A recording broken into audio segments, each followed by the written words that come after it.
बिस्मिल्लाहिर्रहमानिर्रहीम अस्सलाम वालेकुम। Welcome back students. आज के इस लेक्चर में जो है वो 9th क्लास बायोलॉजी जो है वो उसकी सीरीज़ हम स्टार्ट करने जा रहे हैं। ये सीरीज़ हमारी जो है वो नेशनल बुक फाउंडेशन जो कि फेडरल बोर्ड में भी यूज़ होती है बुक, उसके अंदर जितने भी चैप्टर्स हैं या जितने भी टॉपिक्स हैं वो हम इसमें कवर करेंगे। तो आज का जो लेक्चर है वो हमारा जस्ट इंट्रोडक्टरी होगा और हम जो स्टार्ट है वो 5th चैप्टर जो कि सेल साइकिल के नाम से वहाँ से ले रहे हैं। तो आज के इस लेक्चर के अंदर जो सेल साइकिल है उसको हम जस्ट इंट्रोड्यूस करेंगे।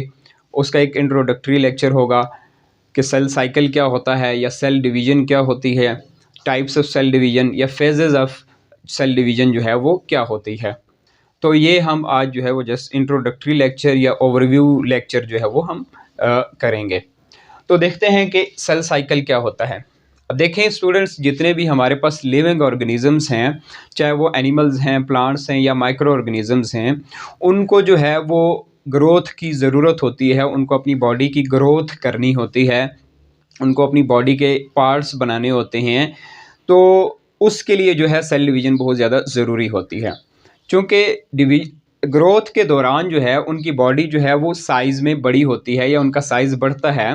तो साइज़ भी तभी बढ़ेगा जब उनके बॉडी के जो सेल्स हैं वो भी बढ़ेंगे, क्योंकि तमाम लिविंग ऑर्गेनिज्म जो है वो सेल से मिलकर बने होते हैं।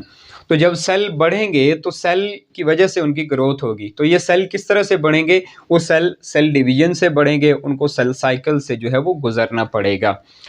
और दूसरा, वो अपनी कंटिन्यूटी ऑफ लाइफ के लिए या अपनी लाइफ को कांस्टेंट रखने के लिए अपने ऑर्गेनिजम्स को या न्यू आने वाले ऑर्गेनिजम्स को रिप्रोड्यूस करने के लिए भी जो है वो सेल डिवीज़न बहुत ज़्यादा ज़रूरी होती है। तो ये रीज़न होती है कि सेल डिवीज़न जो है वो हम स्टडी करते हैं और लिविंग ऑर्गेनिजम्स के अंदर भी ये फिनोमेना मौजूद होता है। अब देते हैं कि ये सेल साइकिल होता क्या है, इसको सेल साइकिल क्यों कहते हैं। सेल आप लोगों ने पढ़ा हुआ है, सेल एंड टिश्यू वाले चैप्टर में आपने पढ़ा होगा। सेल एक बेसिक यूनिट होता है लिविंग ऑर्गेनिजम्स का, जो कि ऑर्गेनिज्म की तमाम तर एक्टिविटीज़ को जो है वो कैरी आउट करता है। साइकिल क्या होता है? साइकिल बेसिकली एक ऐसे प्रोसेस को कहते हैं या एक ऐसे सिस्टम को कहते हैं जो जहाँ से या जिस पॉइंट से स्टार्ट होता है और उसी पॉइंट पे आके ख़त्म हो जाए, तो उसे हम जो है वो सेल साइकिल का नाम देते हैं। अब मिसाल के तौर पर ये पॉइंट है, यहाँ से जो है कोई भी प्रोसेस स्टार्ट होता है और दोबारा इसी पर आके ख़त्म हो जाए, तो इसे हम जो है वो साइकिल का नाम देते हैं। यह साइक्लिक एक्टिविटी या साइकिल सिस्टम होता है। अब सेल को साइकिल एक सिस्टम क्यों कहा जाता है? उसकी रीज़न ये है कि जब एक सेल डिवाइड होता है, पेरेंट सेल डिवाइड होता है, जब वो नए सेल बनाता है तो वो सेल भी उसी के जैसे होते हैं। अब सेल जो है वो उसको साइक्लिक एक्टिविटी क्यों कहा जाता है? वो इस रीज़न ये है कि सेल जो है वो अपने जैसा ही एक सेल बनाता है और इसी वजह से उसको जो है वो सेल साइकिल कहा जाता है। बेसिकली वो सेल वहीं पे नहीं रहता, बल्कि एक सेल जब डिवाइड होता है तो दूसरा जो सेल उससे बनता है वो भी उसी के जैसा होता है। उसकी कंपोजिशन, उसकी तकरीबन शेप भी उस जैसी होती है, उसके अंदर जितने भी कंपोनेंट्स हैं वो भी सेम होते हैं। इस वजह से हम इसको सेल साइकिल का नाम देते हैं। तो सिंपल सेल साइकिल की डेफिनेशन आप ये कह सकते हैं, the series of events from which a cell passes, कि वो इवेंट्स या वो सीरीज़ ऑफ इवेंट्स जहाँ से सेल जो है वो गुज़रता है सेल डिवाइड होने के लिए, या एक सेल जब दूसरे सेल में डिवाइड होता है उसके बीच में जितने भी इवेंट्स आते हैं वो सेल साइकिल कहलाता है। तो अब एक सेल जब डिवाइड हो रहा होता है तो उस सेल को हम जो है वो नाम देते हैं, ये पेरेंट सेल कहलाता है। जो सेल डिवाइड हो रहा होता है वो पेरेंट सेल कहलाता है। उसके बाद जो सेल बनता है उसको हम डॉटर सेल का नाम देते हैं। जो सेल डिवाइड हो रहा होता है वो पेरेंट सेल कहलाता है, जो नया सेल बनता है वो डॉटर सेल कहलाता है। अब देखते हैं कि जो फेजेस ऑफ सेल साइकिल हैं वो कौन से हैं। मेन देखा जाए तो फेजेस जो हैं वो दो किस्म के हैं। एक इंटरफेज जिसको हम प्रीपरेटरी फेज भी कहते हैं, दूसरा जो है वो माइटोटिक फेज है, जो कि माइटोसिस या मियोसिस दोनों को मिलाकर कहा जाता है। अब मेन जो डिवीजन है वो तो माइटोसिस और मियोसिस है। अब माइटोसिस और मियोसिस में क्या डिफरेंस है वो मैं नेक्स्ट इसमें बताऊंगा। माइटोसिस फेज, सेल जो डिवाइड होता है मेन फेज, वो माइटोटिक फेज कहलाता है। इंटरफेज क्या है? इसको हम प्रिपरेटरी फेज भी कहते हैं। क्यों कहते हैं? अब देखिए सेल जब डिवाइड होना होता है उसने, तो वो सबसे पहले अपने आप को तैयार करता है। जब भी हमारी बॉडी में कोई एक्टिविटी होती है या कोई भी फंक्शन होता है या कोई भी इवेंट होता है, उससे पहले उसकी जो है वो प्रिपरेशन की जाती है, उसकी तैयारी की जाती है। सेम लाइक जहाँ पे भी जब सेल ने डिवाइड होना होता है या माइटोसिस या म्योसिस करनी होती है, तो उससे पहले सेल अपने आप को जो है वो तैयार करता है। तो वो जो तैयार करने वाला पीरियड है या फेज है, उसको हम इंटरफेज का नाम देते हैं।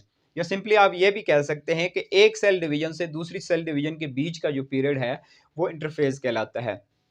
क्यों? क्योंकि जब एक सेल डिवाइड होके जब दूसरे सेल में जाएगा तो उससे पहले अपने आप को तैयार करेगा, इसीलिए हम इसको प्रीपेरेटरी फेज का नाम भी देते हैं। अब इंटरफेज के भी जो है वो डिफरेंट फेजेस हैं, जैसे G1 फेज है, G0, S phase, G2 phase. इसको हम डिटेल में जो है वो इंटरफेज वाले टॉपिक में डिस्कस करेंगे।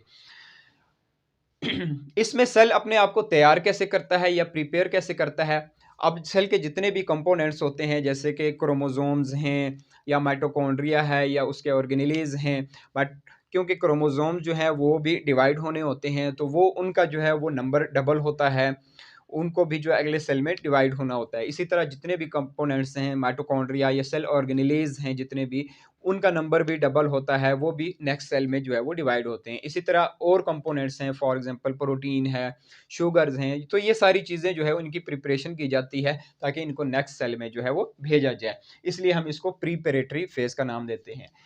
इसके बाद आता है माइटोटिक फेज, जिसके अंदर माइटोसिस भी आ जाती है और म्योसिस भी आ जाती है। तो आप इसको माइटोटिक फेज माइटोसिस के लिए यूज कर सकते हैं, म्योसिस के लिए म्योटिक फेज भी यूज कर सकते हैं, बट दोनों के लिए हम एक कंबाइंड फॉर्म जो है वो माइटोटिक फेज यूज करते हैं।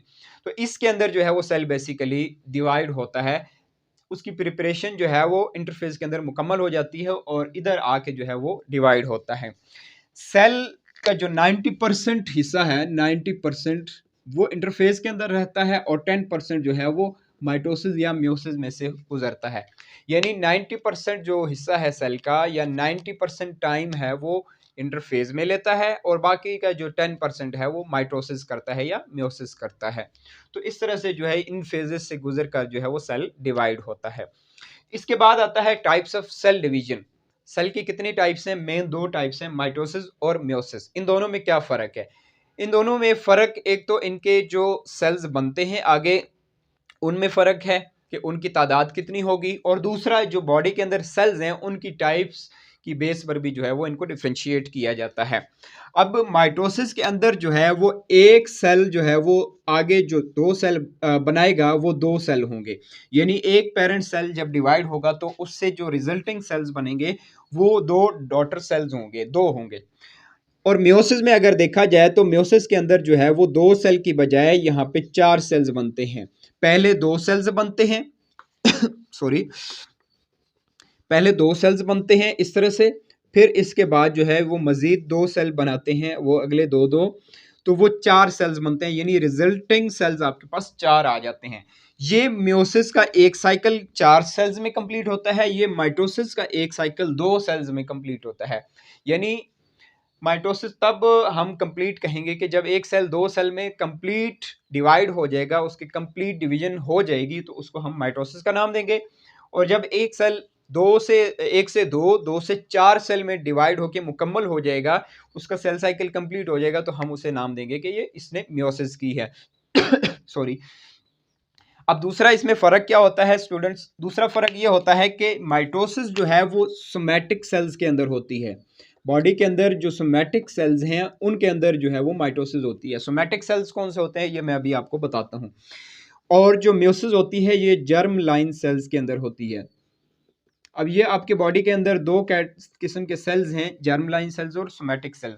जर्म लाइन सेल्स को हम नाम देते हैं सेक्स सेल्स भी हम इनको कहते हैं, या हम इनको एक और नाम भी देते हैं गैमीट्स, गैमीट्स का नाम भी देते हैं। तो गैमीट्स दो टाइप्स के होते हैं, एक मेल गैमीट होता है जिसको हम नाम देते हैं स्पर्म,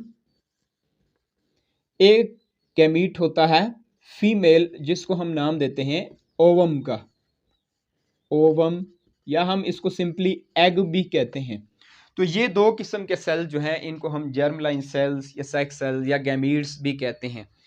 इनके ये वाले सेल जब डिवाइड होते हैं हमारी बॉडी में, हमारी बॉडी है या एनिमल्स की बॉडी है या प्लांट्स की बॉडी है, तो ये सेल जो है वो मियोसिस का प्रोसेस यूज करते हैं या मियोसिस के जरिए से जो है वो डिवाइड होते हैं। इसकी क्या रीजन है ये हम मियोसिस में डिस्कस करेंगे डिटेल में। और इन सेल्स के अलावा हमारी बॉडी में जितने भी सेल्स हैं, चाहे वो स्किन सेल्स हैं, ब्रेन सेल्स हैं या आई सेल्स हैं या जितने भी बॉडी के सेल्स हैं, लेकिन इनके अलावा एक्सेप्ट दिस, वो हम उनको कहते हैं सोमैटिक सेल्स। हमारी बॉडी के तमाम बाकी सेल्स अदर देन गैमीट्स या other than germ line cells, उनको हम नाम देते हैं सोमैटिक सेल्स। तो ये डिफरेंस है कि माइटोसिस जो है वो सोमैटिक सेल्स में होती है और मियोसिस जो है वो जर्म लाइन सेल्स में होती है।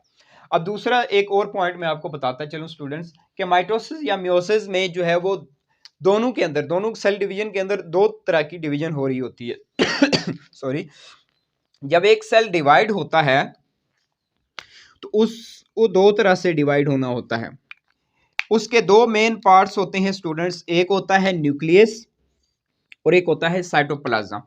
तो सबसे पहले जो है उसका न्यूक्लियस डिवाइड होता है, न्यूक्लियस डिवाइड होता है, इसको हम नाम देते हैं कैरियोकाइनेसिस।